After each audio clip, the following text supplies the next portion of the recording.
The views expressed and the opinions given by the individual host and their guests do not necessarily reflect those of Para X, its affiliates, or its sponsors. Oh, hell no! Whatever. The following program contains opinions expressed by the Dead Zone. If you find this broadcast offensive, lighten up, candy ass. What? Oh my gosh. It's a radio show. Hell yeah! That's what I'm talking about. Power up request received. Initiating systems. Powering up transmitters. Welcome to the Dead Zone. Wait a minute. Hear this.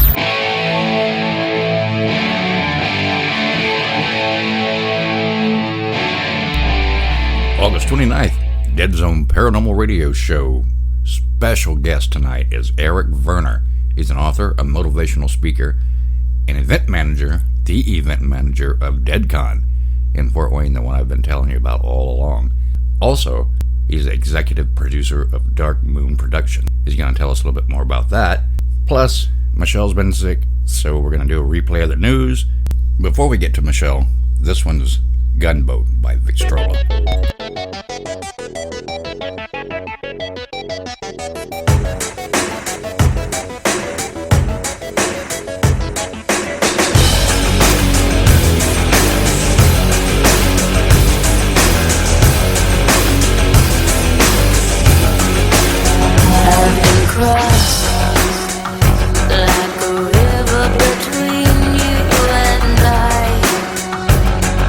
Now I am wondering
Yo, what's going on, guys? This is your man Vincent M. Ward, and you're listening to The Dead Zone. Paranormal news.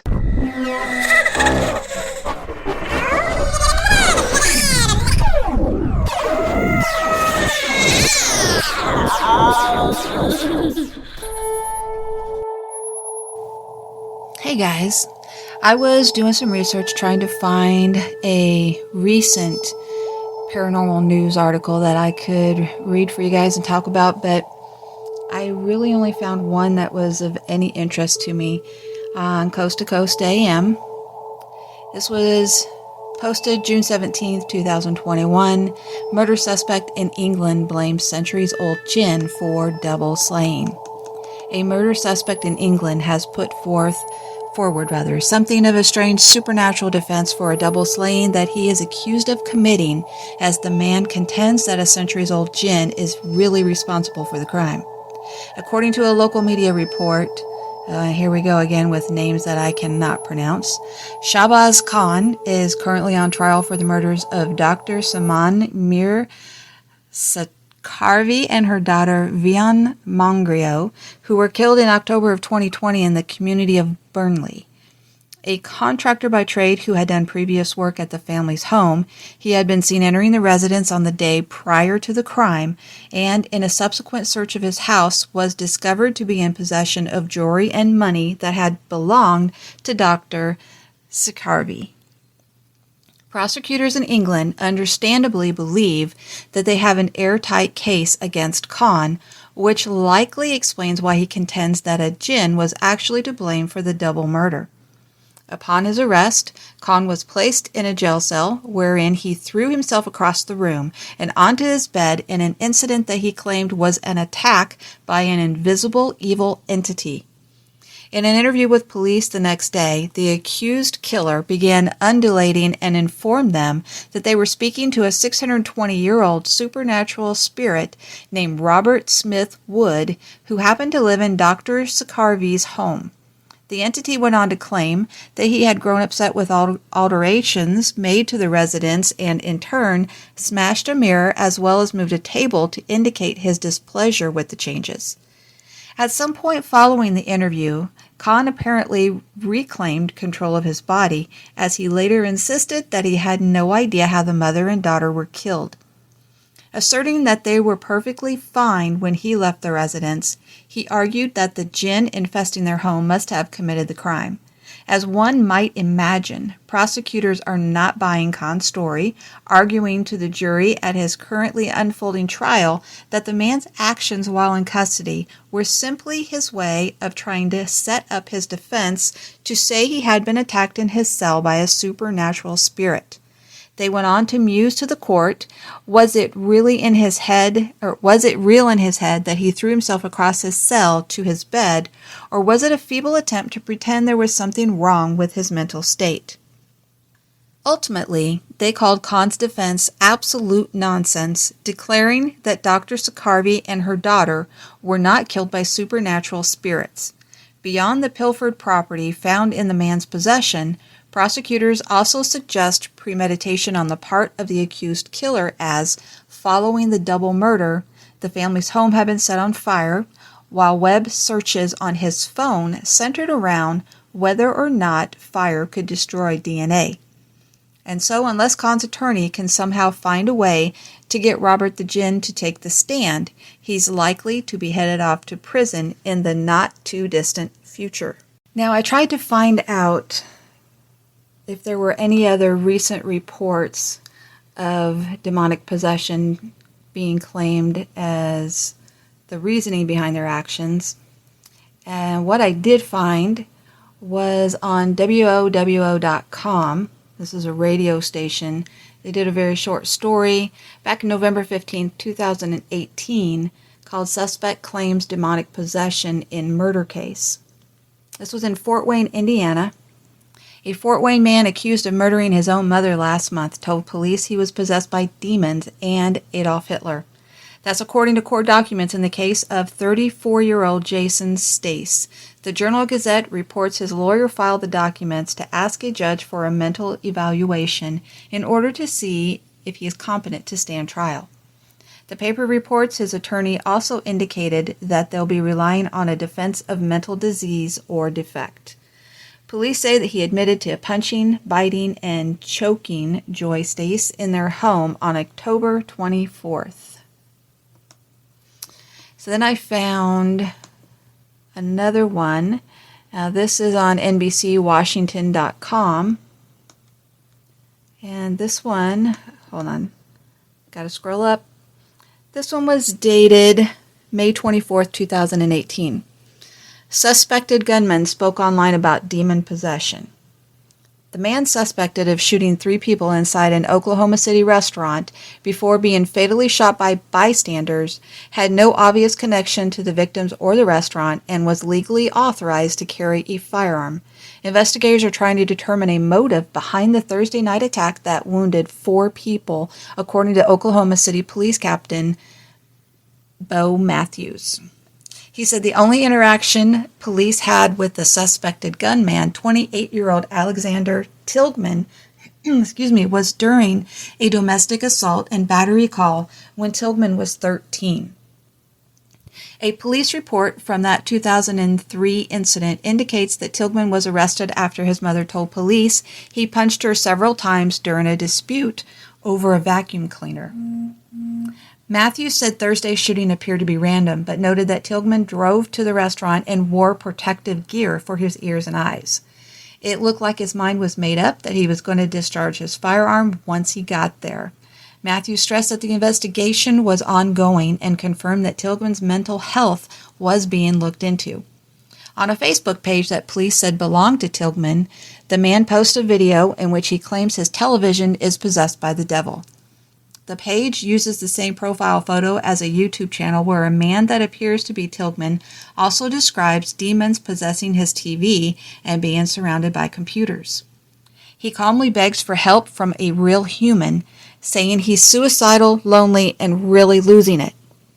The director of the LGBT rights group Freedom Oklahoma, Troy Stevenson, said Tilghman is the same man who distributed flyers across Oklahoma City earlier this year, warning of demons taking over people's bodies, and a reporter with the LGBT publication The Gaily conducted an interview in January with Tilghman, who warned of demons in clone transsexual bodies. Flyers with similar messages were plastered all over a vehicle that Tilghman drove, said Ryan Biolak, who said he frequently saw Tilghman at his apartment complex in northwest Oklahoma City. Biolak said he saw Tilghman acting strangely Wednesday night. He was twitchy, grabbing his hair, and acting weird. I was uncomfortable and definitely wanted to get away from him. A man who identified himself as Tilghman's brother told television station KOCO that Tilghman needed mental health treatment, saying nobody reached out to him, he was crying for help.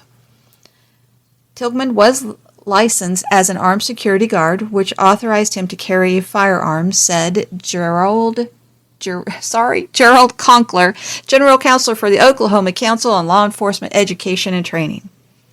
The council certifies law enforcement officers and other armed personnel across the state. Obtaining such a license requires a background check and at least 72 hours of training. A woman who answered the phone at the home believed to belong to Tilghman's mother declined to comment when contacted by the Associated Press. Police said Tilghman was armed with a pistol when he opened fire inside Louis on the Lake around 6:30 p.m. on that Thursday. A 39-year-old woman and 2 girls were shot and wounded, while an unarmed man broke his arm while trying to flee. All 4 victims were in good condition Friday, according to the police. Matthews, the police spokesman, praised the 2 citizens who retrieved firearms from their vehicles and shot Tilghman outside the restaurant. They were able to shoot the suspect and put an end to a very dangerous situation. Now, this story goes on quite a bit longer, so if you are interested in reading that, again, that is on NBCWashington.com. Your source for everything paranormal, Para-X. Now, the next story that I picked is one that's known a little bit more. This is the Hartford Courant. The killer's defense was demon possession. This was dated April 12, 2014, but the incident took place quite a bit before that. At first, the 1981 stabbing death of 40-year-old Alan Bono of Brookfield looked like a routine argument gone awry. Police referred to it as an open and shut case. But then came Arnie Cheyenne Johnson's defense, the devil made him do it. With the help of a pair of famed paranormal investigators, Johnson's defense attorneys sought to prove the 19-year-old killer was innocent because he had been possessed at the time of the killing. It would be the first time a possession defense was used in an American courtroom. Bono was stabbed several times in the chest and stomach on the lawn of Brookfield Kennels, which he managed, around 6:30 p.m. on February 16, 1981. About an hour later, police arrested Johnson, described as a small, blonde, fair-skinned man, on a murder charge. The two men had allegedly been arguing over Johnson's girlfriend before the stabbing occurred. Days after the stabbing, clergy members, paranormal investigators Ed and Lorraine Warren, Johnson's mother, and his girlfriend all claimed Johnson had been possessed at the time of the killing. The Warrens told police that since July 1980, Johnson had participated in at least 3 exorcisms involving his girlfriend's 11-year-old brother, David, who purportedly had been inhabited by 43 demons. During one of the rites, the Warrens told police Johnson leapt up and cried to the demon, "Come into me, I'll fight you, come into me." The Courant reported on February 27, 1981. From that time on, he was possessed, they said. Although police ordinarily would disregard such unusual claims, the Bridgeport, here's another one, diocese's involvement changed things. Brookfield priests called in the diocese after they heard the 11-year-old's story that he had recently entered a Newton house, sat on a waterbed, and suddenly was confronted by an elderly man with hooves, whose image was soon joined by men in grotesque costumes, the Warrens told police, according to the Courant. Shortly after Bono was killed, the diocese stopped commenting on the boy's case, but a spokesman did acknowledge that a priest had been assigned to investigate the boy. The spokesman told the Courant it was the first time the diocese had assigned an investigator to look into diabolical possession. Johnson was present for the exorcisms and soon began to display violent behavior. At one point, he reportedly put his fist through a chest of drawers, growling like an animal, and then couldn't remember the incident, the Courant reported. "We knew this case would end in tragedy. It was inevitable," Lorraine Warren told the Courant. "But Arnie was the last one we would have ever thought it could happen to." Before Johnson was indicated on March 19, 1981, Waterbury lawyer Martin J. Manella offered to take on his case for free. Manella's plan to pursue the unprecedented demon possession defense was widely publicized. Manella said he hoped to subpoena the priest involved in the exorcism and hoped they would break tradition and speak about the rites. Though police investigated the Warrens' claims, they maintained that Bono was stabbed after a fight over Deborah Glassell, Johnson's 26-year-old girlfriend. In April, Johnson's lawyers gained permission to examine the clothing and tissue remains of Bono, who had been cremated. They said the absence of blood, rips, or wounds could prove that demons were involved.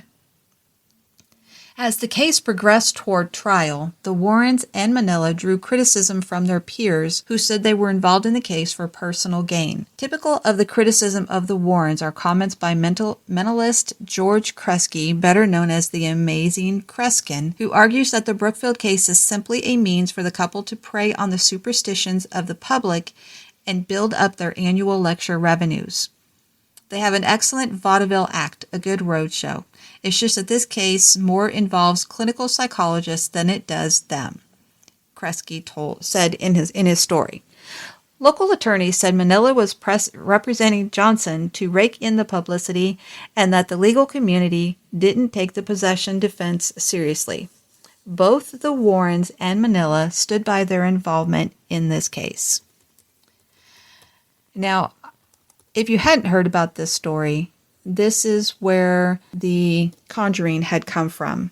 was the story behind that movie and book. Anyway, I hope that you enjoyed this. If you'd like to read the rest of that story, that's on current.com, COURANT.com. And that is it for this week. I hope you enjoyed the 3 parts of this story. Actually, I guess there were 4. The 4 parts of this story. And anyway, if you know of any real demonic possession that caused people to act out of character, email me at michelle.deadzone@gmail.com. michelle.deadzone@gmail.com. Thanks so much, guys. Hello, this is Christopher St. Booth, and you're listening to The Dead Zone.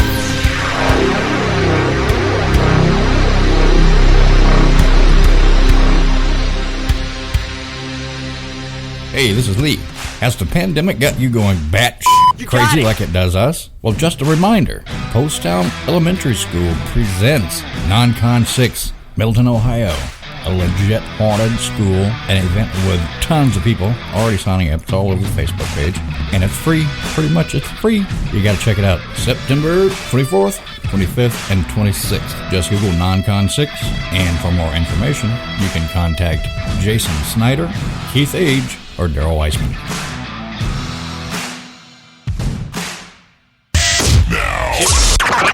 I need all of you to stop what you're doing and listen.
feeling that something or someone is near, where can you go? Who can you turn to? Para-X Radio and the all-new Para-X Vision can help. Our knowledgeable host and expert guest can help you find some answers and take a glimpse into the unknown. Para-X Radio and Para-X Vision, programming for the open mind. If all radio stations in town were palm trees, we'd be the one with the biggest coconuts. Now, Here are the one, the only Dead Zone. Okay, let's get Eric on the phone. Okay. And that's 2. There's 3. Hello? Hello? Can you hear me? We got there's going to be a delay. I'm sorry. I apologize for that. Yeah, I can hear you. Okay, I need you to speak up like real loud. Can you hear me? Yeah, go ahead. Give me a 1, 2, 3 or something. Just audio check. 1, 2, 3. Okay, that'll work. We'll work with that. Anyway, Eric Vernor, how are you, buddy? It's been a long time. Yeah, I'm doing pretty good. Doing good. Okay, Eric's an author, a motivational speaker, consultant, and a consultant for A&E's Paranormal State, plus owner-operator of the event I've been pushing on you guys forever, the Dead Con in Fort Wayne. How's that working out for you, man? Well, so far so good. I contacted a couple people downtown Fort Wayne to try to call in some favors here and there, like parking for our car hauler that's bringing Baby and from Supernatural and the TARDIS from Doctor Who. Right. And the head of the local baseball team said, yeah, I've heard about you guys. Yeah, you can use our parking lot for, all the big vehicles and stuff like that. Awesome. So every time we go around town to the gas stations or local supermarkets to throw down a giant stack of cards every few days, they're wiped out the day before. And, right. the people aren't throwing them away or anything. All right. And also, too, speaking of cars, maybe not the actual truck, but you will have the Green Goblin there, too, right? The Green Goblin head? I honestly am not. I'm not for sure. He hasn't emailed me back after several attempts to reach him on every Facebook page. So we'll see how that goes. No kidding. I talked to him not too long ago, and he acted like he was going to be there. So hopefully he will. Yeah, I mean, I saved him 2 spaces like I promised. So just it'd be nice if he got back to us. Right. You've got quite a few big names, by the way. Yeah, I mean, some really great people are going to be there. I mean, you're kind of rivaling the old Scarefest in Kentucky, right? Well, we like to think that even as an up and coming event, that we're standing shoulder to shoulder with events like Horror Hound and Midwest Monster Fest and some of the other great ones out there. I mean, right. We've reached out to them, and they've graciously been very excited about doing a booth trade with us. Oh yeah. And I got to say that as a first year event, having superstars like Danny Trejo from Machete and we just got William Forsythe and a few other people, so nice. I think that went a long ways toward them respecting us as somebody worthy of drawing enough of an audience to do a booth trade with. Absolutely. Unfortunately, Kane had to cancel. Right? I believe that's what I heard. Is that true?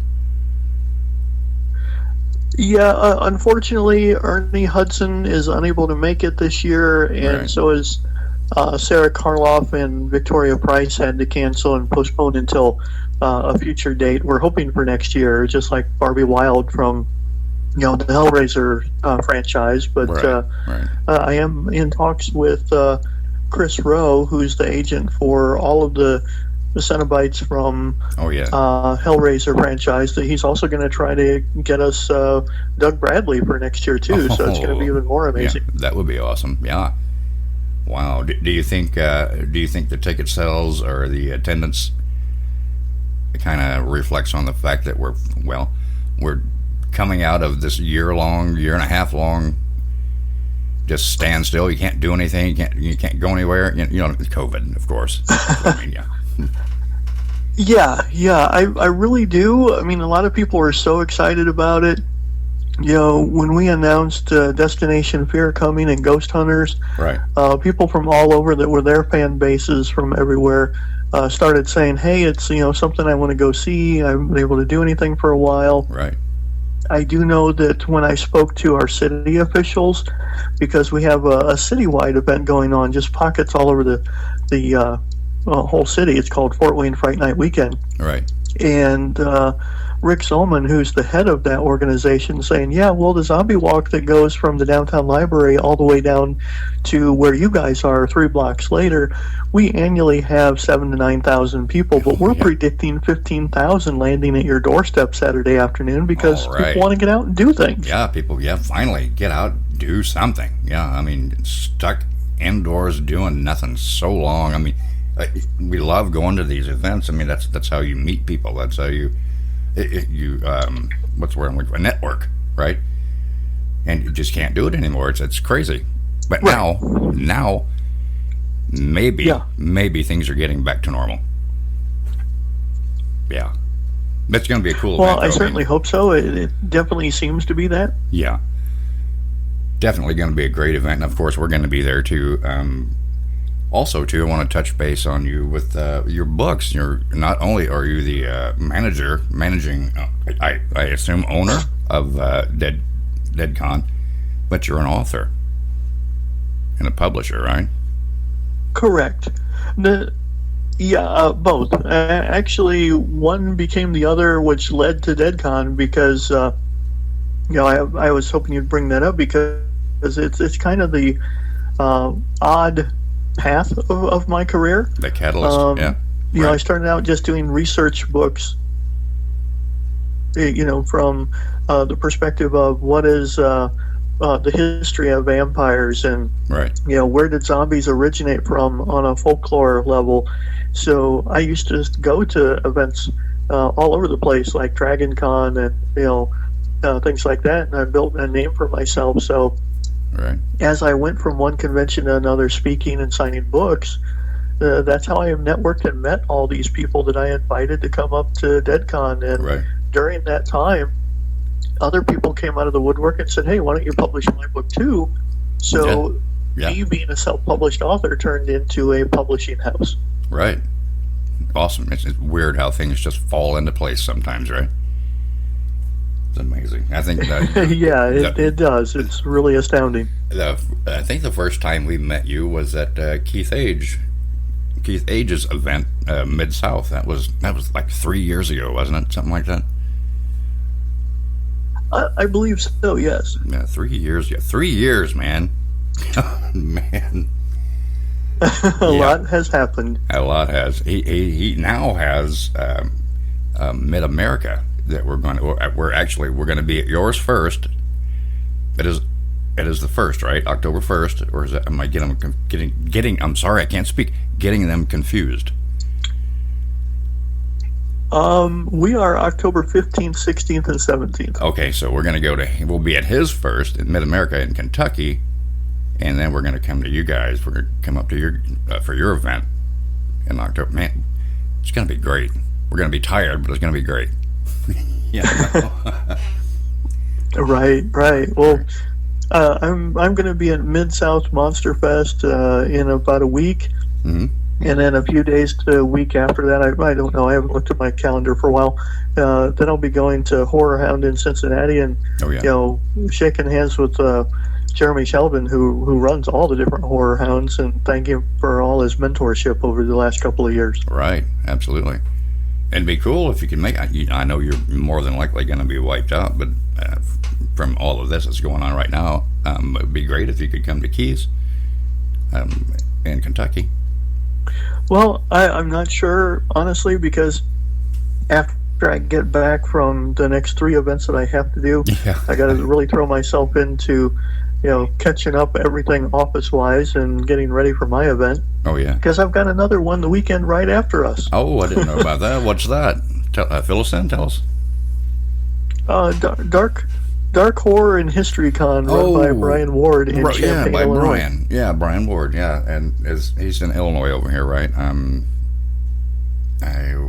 I think Scott, our buddy Scott, went to that a couple of years ago. Went to his event. We were going to, but something else came up. Yeah, we couldn't make it. Yeah, right. Very cool. Yeah, right.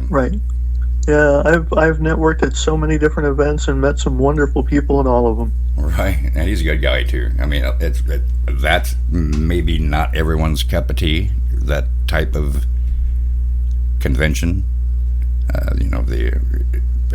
whatever. I mean, there's some really cool stuff, some really interesting stuff there as well. What are those dates, by the way? Do you recall? Brian Ward's? Yes. That would be the weekend following ours. So I want to say 21st, 22nd, 23rd, possibly. Right. Okay. Of October. Yeah. So yeah, if you wanted to, if you guys really wanted to, you could. This October could be completely filled. You'd just be wiped out by November. Yeah. Right? Yeah. There's something going on every single weekend in October, leading up to October, and a couple of them even for Krampusnacht in November. So you can get burnt out all the way leading up to Black Friday for Thanksgiving. Oh yeah. Right. Man, it's so good to talk to you. Tell us a little more about how you transitioned into an operator from just being an author. Well, that's kind of interesting. I'd been slowly collecting business cards of vendors and getting to know stars, just in general, because I found them fascinating and I really liked their stuff and wanted to support them as I was an author, giving them a shout out here and there. Right. So when, obviously I'd been to Fort Wayne Fright Night Weekend in my own hometown several years in a row, I was researching the book Zombie Nation that I was writing, and so I went and did the zombie walk and I took photos and included them in the book, and I was talking to Rick Zolman, who heads up the downtown improvement district that runs Fright Night with all the other heads of the city and the different large buildings and some stuff like that. Right. And I just happened to ask him on the off chance, I'm like, why isn't there a convention like Horror Hound here in Fort Wayne? I mean, down in Indianapolis, Indiana, we have Gen Con for gamers and stuff like that. Right. I know these things bring, like $8 million revenue to all the restaurants and parking garages and stuff like that. Yeah, a lot of communities. And Rick looks at me dead in the eye and says, yeah, he's like, well, we know who you are. Why don't you do it yourself? You know all these people. So the light bulb went off, and 5 years into the planning, I guess I got stuck with the job. Right. Which is a good thing, though. I mean, yeah. Things, it may take some time, but things eventually will fall into place. Right? Actually seems to be it wasn't something I didn't set out to do this originally, just, I'm going to do a giant horror con and attract people like Danny Trejo. No, it came from, a chain of events over a long period of time. Right. Right. And it's sad to see that we lost Mid-South, but now he's back again with Mid-America. And I can't remember right offhand what the other event is going to be there. It's I can't recall. You can check it out on Facebook. You guys know. It's going to be super, though. I mean, it's Mid-America and something else in the same building. It's just going to be crazy. It's going to be a good time. So we really hope you could, if you can swing it, that would be awesome. But if not, then that's our next year, right? Well, I'm going to do my best to get around to everything humanly possible, and I've already told my employer, Sportsman's Warehouse. I work back in the gun department. I love building guns. Man, I wish I had your job. I'm actually one of the leads in that. I do it for the discount. Yeah. So I told my boss, I'm like, after DeadCon, not only do I need a week off to go on my road trip here next week to promote us, but the week of my event, I need to take that off to get everything prepared. And, I'm starting to get burnt out trying to do 40 hours a week, write a book, publish other people, go to events, go to my event. Oh, yeah. And he looks at me and says, then why'd you take the promotion? I said, because, I like the job here. I like what I'm doing. I said, but honestly, after DeadCon's over, dude, I got to go back down to part-time at 20 hours a week just for the discount. And he laughs, and he says, so that's why, even though you're going to be rich as hell, you're going to keep the job? And I said, that's how rich people stay rich, is discounts. Right. That's right. Absolutely right. Yeah, I saw a few of your posts there about one in particular about putting together a package for your job. I was like, oh, please, I wish I could do that. They have me put together, certain AR-15s with different mods and internal upgrades and stuff like that, zero scopes, and it's something I really enjoy doing. All right. Man, you just got it all, don't you? Got everything. Yeah. I'm a jack of all trades. That would be so awesome. That really would be. I'm going to touch base with I can't remember his name now, Green Goblin head guy, and tell him, look, Eric's been trying to get it hold of you. Yeah, please do. Tell him to email me. Yeah, we'll do that. I'm going to do that. What about your books? Our vendor room coordinator, Morgana's been trying to reach you. Okay, I will get a hold of him, because I know he said he wanted to be there, because we've got a Dead Zone t-shirt that's the Green Goblin head. That's maximum Dead Zone, right? So, and he said he wanted one. So yeah. So yeah. Awesome. Yeah, I'll talk to him about that. And get, yeah. We struck up a conversation. I watched the videos of him, repainting it and upgrading the look of it and everything. I thought it was fantastic. So I messaged him on both his pages, and weeks have gone by, and he saw the message, but he never got back to me. Well, that's weird. It's that's the way it goes with some people. I mean, anyway, I will get a hold of him. It's okay. I mean, if you can send him my way, that'd be great. Yeah. If he can't make it, well, save him a booth for next year. Yeah, that'll be cool. Now, your books, you can pick up your books on Amazon, right? Correct. Okay, and is there a website? And if people want a signed copy, they can just message me on Facebook. There you go. Eric Vernor. Get your signed copy, dude. Oh, and by the way, Michelle did tell me that you had put the cards for advertisements in the mail, or show me the photo that you had. So thank you very much, and I will get those passed around. You're welcome. But the not a problem. The books, is there a website that they can go to directly? Excuse me. Yeah, I'm rebuilding the publishing website, darkmoonpress.com. There's some issues with it. I haven't had the best of luck with web designers for that company for a while. There's just so much going on with DeadCon. I haven't had a lot of time to dive into it. I'm going to start learning web design myself. And Shay's doing a good job, by the way. A shout out. But most of the links still work. Right. She is doing phenomenal. Yes, I shout love out to Shay's Shay. work. It's just amazing. Yeah, she's a great girl. And Shauna Wooten, we love you. You do an amazing job. Absolutely. Unfortunately, I think Geeks is going to be no more her podcast, but she's got a new one. Am I correct in saying that? Yeah. Okay. I think both of them have their own podcast now. Okay, they went their separate ways. It has happened sometimes, that's, the nature of the beast. I guess it happens with the best of people, Yeah. Yeah, she's a great girl, though. I mean, and she's done a fantastic job on your site so far. I think it looks awesome. Yeah. Yeah. I mean, honestly, I love both of them to death. They're each individually doing a phenomenal job. Okay, Shay does my website. Victoria is doing DeadCon magazine. Oh, okay. Yeah, she's doing the formatting, editing, head writer. Okay. Yeah. Got a magazine? Yeah, I didn't know that. What about that? Tell us about that. Yeah, we're putting out DeadCon magazine. The first issue should be out next month. Oh, wow.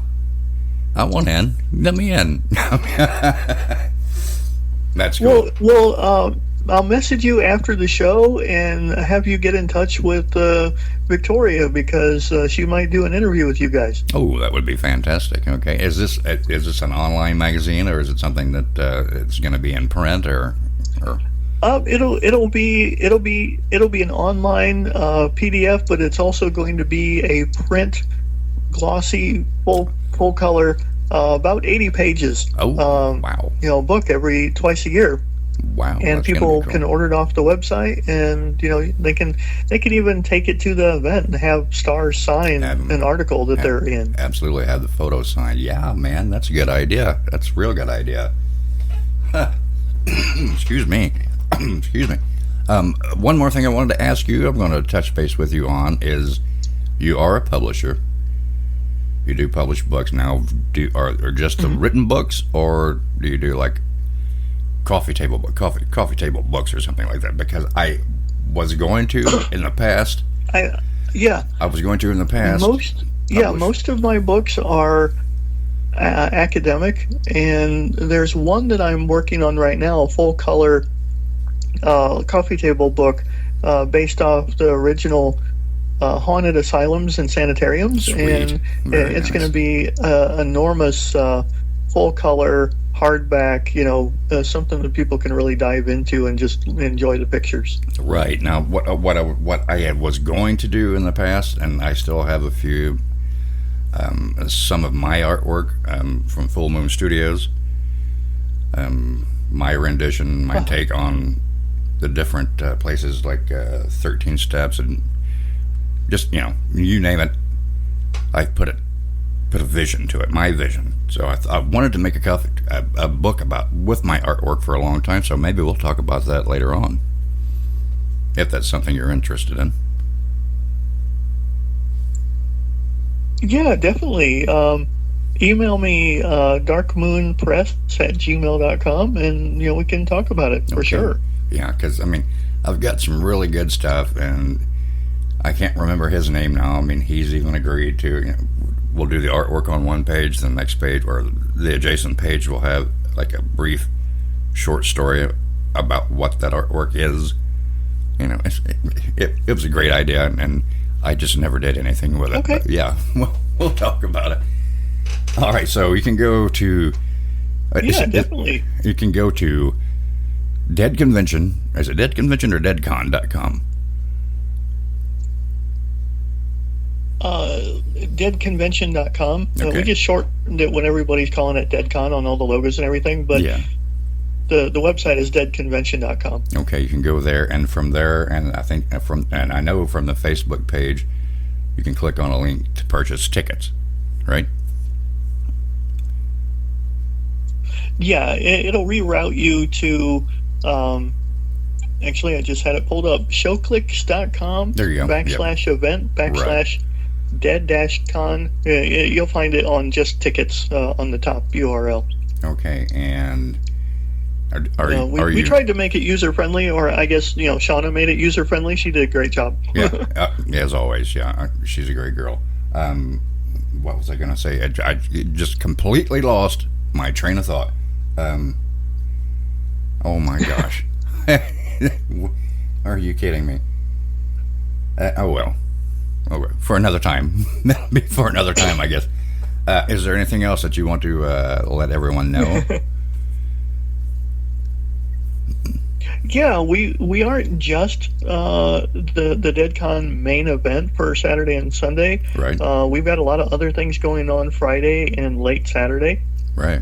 There's a meet and greet VIP dinner going on in the evening at the Grand Lane. If you want to buy a ticket for that, it's on the website. Okay. In the evening, there's Shock Rock Friday. Being held at Purdue Theater.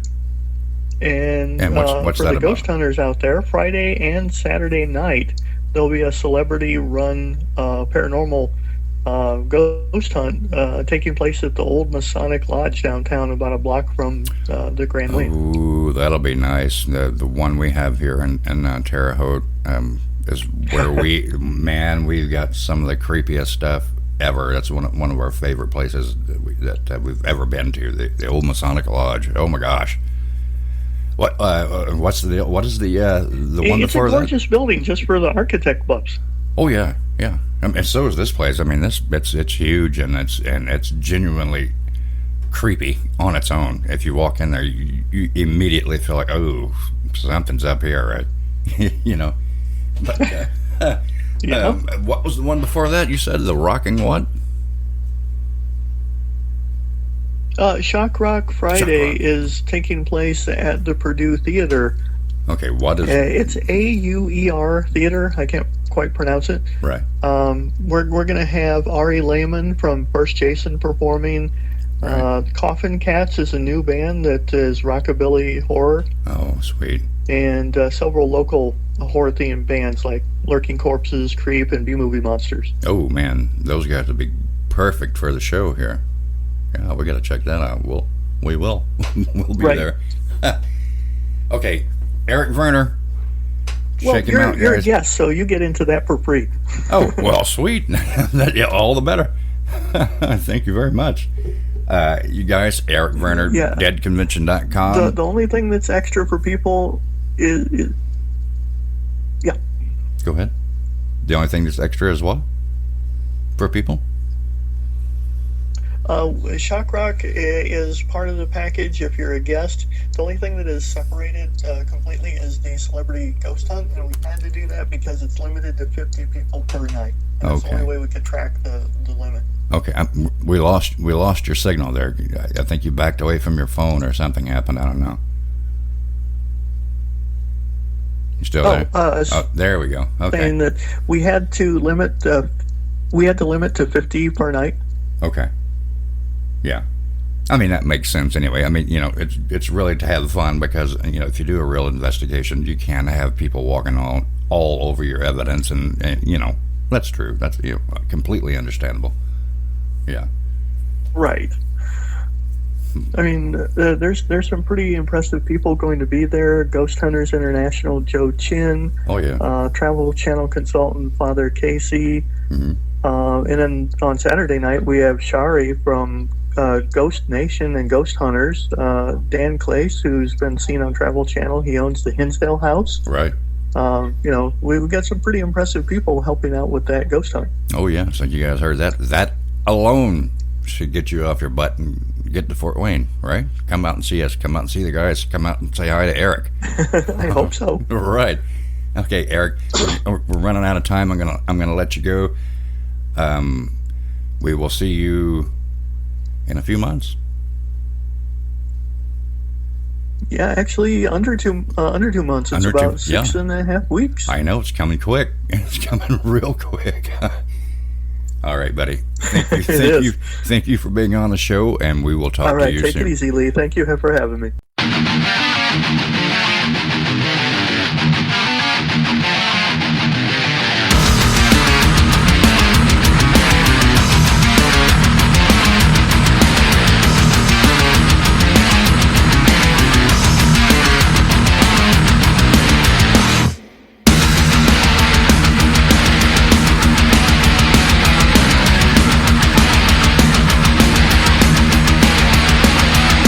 Waking up.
to your blood and fall asleep.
If you've enjoyed this episode, share it with your friends. This is the Dead Zone Paranormal Radio Show.